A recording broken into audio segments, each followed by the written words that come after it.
Jean-Marie Baudin, bonjour. Bonjour. Alors Jean-Marie Baudin, vous vous lancez une nouvelle fois Oui. dans les municipales, à Maran. Vous êtes tête de liste de Maran Passion Commune.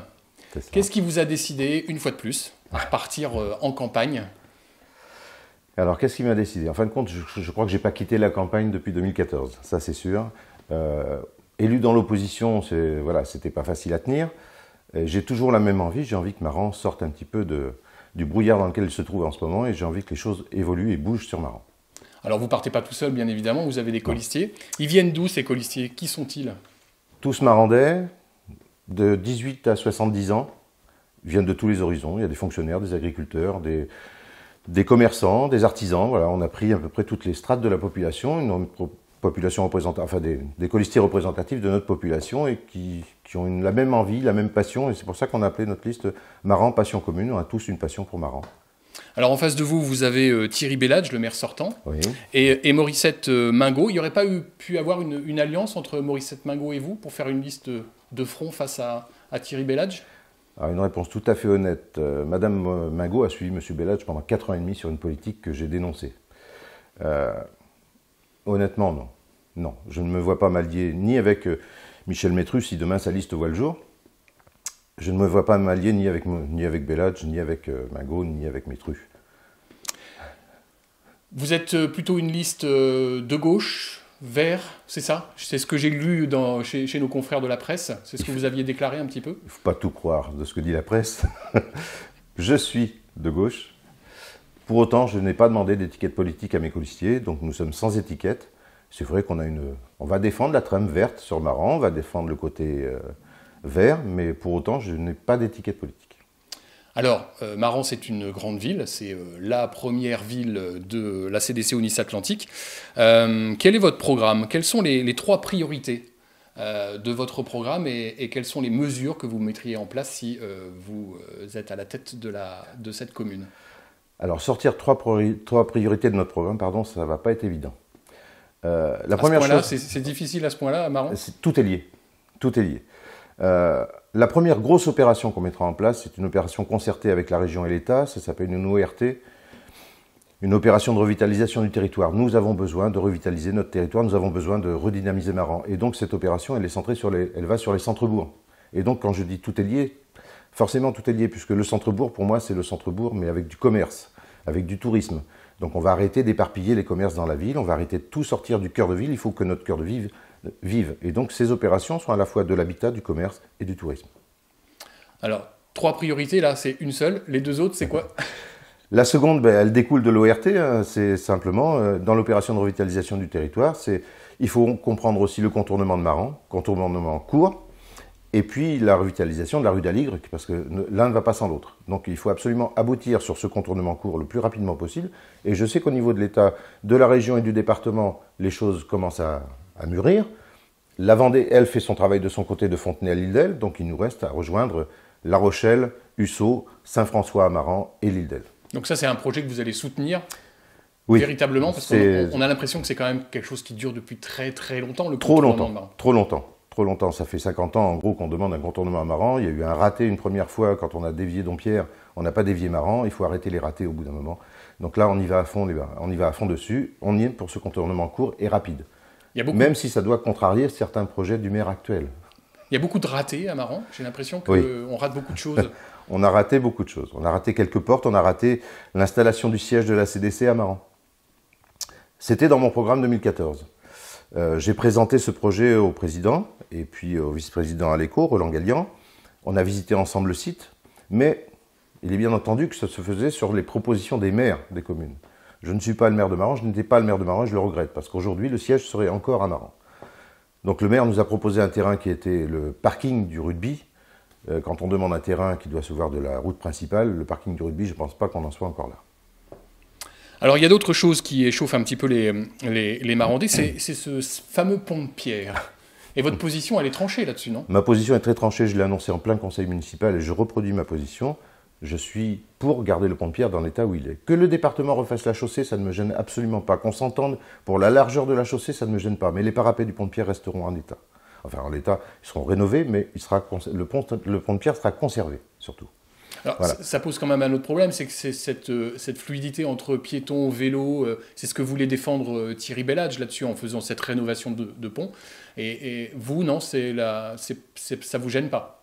Ça ne me gêne absolument pas. Je pense qu'on peut très bien garder un trottoir de 60 cm d'un côté qui sera réservé aux piétons, et de l'autre côté, on peut très bien mettre un trottoir d'1,40 m, c'est ce qui était prévu, réduire la chaussée d'1 mètre. Donc il n'y a pas de souci. À ce niveau-là, on peut prévoir dans le trottoir. Il n'y a pas besoin de passerelle annexe. De toute façon, des passerelles, il y en a une juste à côté de chez moi. Et puis les gens savent se déplacer un peu. Enfin, je pense qu'il faut, de toute façon, raison garder et arrêter de dépenser l'argent des Marandais à tort et à travers. 500 000 € pour mettre des parois en verre, non, je ne suis pas convaincu. Alors il y a un autre gros problème sur notre territoire, sur le territoire de la CDC au Nice-Atlantique, c'est la mobilité. Oui. Et puis il y a aussi quelque chose qui échauffe aussi les Marandais, c'est la gare de Maran, qui est fermée, qui à première vue restera fermée, d'après ce que l'on lit définitivement. Oui. Qu'est-ce que vous pouvez faire, vous, si vous êtes demain maire de Maran à ce niveau-là? Concerter. Pas imposer mes vues, mais concerter. La loi NOTRe nous a réparti les compétences de chacun. La région, le département, les communautés de communes et la commune. On ne peut pas s'imposer en tant que commune, il faut concerter. Ça ne veut pas dire qu'on ne peut pas faire, mais ça veut dire qu'on peut faire, mais avec les autres. Donc on va aller voir les autres et on va parler avec eux. Simplement, il est vrai que le bâtiment, la gare en tant que telle, ne sera pas réouverte. Mais à l'instar de ce qui se fait à la Jarry ou ce qui se fait ailleurs, on aura des aubettes, des arrêts. Donc maintenant, reste à déterminer où va se faire cet arrêt et quand va se faire cet arrêt. Ça, c'est le quand qui m'intéresse le plus et pas tellement le où. L'avenir de ce bâtiment, s'il n'est pas réouvert, vous avez prévu quelque chose La là-dessus? SNCF le vendait il y a quelques années 90 000 €. Je ne sais pas aujourd'hui où on en est, mais si la SNCF souhaite s'en séparer à l'euro symbolique, la mairie de Maran sera preneuse, oui. On a besoin de locaux pour nos associations. C'est ça serait dirigé vers les associations ou un lieu culturel? Voilà, ou un lieu culturel, mais voilà, on serait tout à fait preneur d'un tel bâtiment. Alors on en a parlé, c'est le siège de la CDC qui s'en va. On ne va pas revenir là-dessus, vous avez évoqué ce que éventuellement vous auriez fait à cette époque-là. C'est le siège de la CDC qui s'en va, mais c'est aussi la trésorerie générale qui s'en va. C'est aussi le back-office de l'office de tourisme qui s'en va. C'est aussi la chambre d'agriculture qui aurait pu être dans nos murs, et ainsi de suite. C'est beaucoup, c'est déjà une centaine d'emplois de la CDC qui quittent Maran, mais c'est bien au-delà, c'est plus d'emplois et plus d'économies qui auraient pu servir Maran et rester à Maran. Il y a un autre point qui est un peu délicat, on va dire, mais qui est plus d'ordre privé, celui-là, c'est ce que l'on appelle le park and suite. Alors, quelle suite donner à ce park and suite, justement? Eh bien, déjà, il faudrait recontacter tous les propriétaires. Je sais que la chose n'est pas simple, puisqu'on a pas mal de propriétaires dont on ignore le lieu de résidence ou le nom, tout simplement. Et puis, il faudrait remettre ces bâtiments aux normes, de façon à conserver, parce que conserver l'esprit, park and suite, on perd en gros 66 000 nuitées par an. Donc c'est vrai qu'à Maran, il n'y a pas d'hôtel, sauf le Marandais à la sortie de Maran. Donc là, on a une dizaine de chambres. Mais en fin de compte, si on veut dormir à Maran, c'est soit chez l'habitant, soit dans 10 chambres. Mais on n'a plus ce potentiel économique qu'était le park and suite. Donc il va falloir retravailler dessus, parce que c'est énorme, en plus. On parle de tourisme, mais on peut parler aussi de population. On voit que la population de Maran décline d'année en année. Oui. Ça vient d'où ça? Pourquoi ça décline comme ça? Vous avez analysé un petit peu la situation? Tant que la réponse à la population va se situer dans un poulailler municipal ou dans des contradictions, alors qu'on a une base nautique défendue par la CDC, portée par la CDC, puisque c'est de sa compétence, et on veut mettre en face une autre base nautique en concurrence, on comprend pas bien pourquoi. Tant que l'offre va se situer à ces niveaux-là, et tant qu'on ne va rien offrir en cadre de vie aux Marandais, je pense que les Marandais ne vont pas rester à Maran. Les Marandais partiront de Maran, tout simplement. On ne leur offre pas un cadre de vie agréable, pas d'économie, on vide le centre-bourg de ses commerces. Voilà, il ne faut pas s'étonner après que les Marandais partent de Maran. Pour vous, tout part de cette rue d'Aligre. C'est-à-dire que si un jour on arrive à apaiser cette rue et avoir ce contournement, on pourra recréer de l'économie au centre-ville. Alors, ce qui est un peu bizarre pour moi qui suis Marandais depuis tout minot, j'ai connu cette rue d'Aligre où les commerces étaient ouverts tout au long de la rue. C'était la dynamique de Maran. C'était la rue qui dynamisait Maran. Celle-ci est la rue Gambetta. Aujourd'hui, la rue d'Aligre a presque disparu dans l'esprit. Elle est devenue un point noir du fait de la circulation. Donc, le jour où la circulation ne sera plus présente ou moins présente dans cette rue, franchement, Maran revivra.